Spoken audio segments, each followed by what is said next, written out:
In this question, you have to identify the incorrect statement about inclusion bodies. Inclusion bodies are cellular structures that contain aggregated proteins, viral particles, or other substances, and they can be found in the nucleus or cytoplasm of cells and are often associated with viral infections or genetic disorders.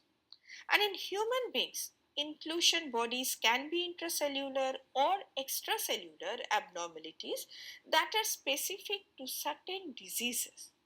Now, coming to the options, option A, they lie free in the cytoplasm. Now, this is true.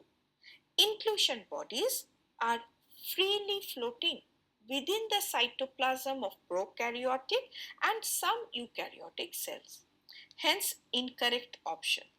Option B, these represent reserve material in cytoplasm. Now, this is also true.